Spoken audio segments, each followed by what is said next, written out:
So what's the difference between type 1 and type 2 diabetes? I think there's a lot of confusion out there. First, to understand the difference, I think we need to talk a little bit about insulin and how our body works. Insulin's a hormone that is produced in the pancreas, and it acts like a key to allow glucose, a form of sugar, to enter the cells so they have energy. Without glucose and without insulin, human life can't be sustained. So everybody's got insulin and everybody has glucose levels.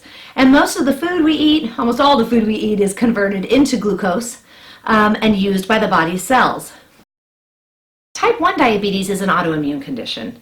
And in type 1 diabetes, we know that there's a genetic risk, and that person, when they interact with the environment, something in the environment triggers the immune system to attack the insulin-producing cells in the pancreas and destroy them.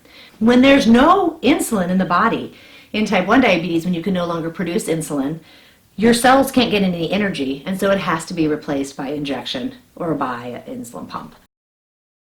What we also know is there's often no family history of type 1 diabetes, and that about 85% of the time, the person who is diagnosed has no family member with a similar diagnosis.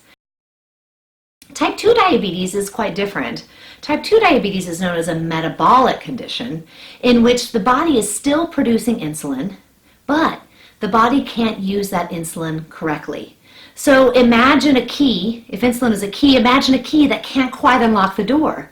And so in people with type 2 diabetes, they become insulin resistant. They're resistant to their own insulin and their body can't use it very well. And so their glucose levels rise as a result of the inability to use insulin correctly. The case is not the same for type 2 diabetes. What we know is that if one person has type 2 diabetes, it's likely that a lot of other people in the family have type 2 diabetes. And we also know that the recent rise in type 2 diabetes can be linked to an increase in overweight and obesity in the United States, and also folks not getting a lot of exercise. So in terms of type 2 diabetes, most people who have that diagnosis actually don't take insulin. They're able to take a pill or they're able to modify their lifestyle to halt the progression of type 2 diabetes. It's very different with regard to type 1 diabetes, where really insulin is the only way to manage glucose levels. There are about 30 million Americans with diabetes. Most, about 90 to 95%, have type 2 diabetes, and a smaller percentage, we think about 1.5 million Americans, have type 1 diabetes.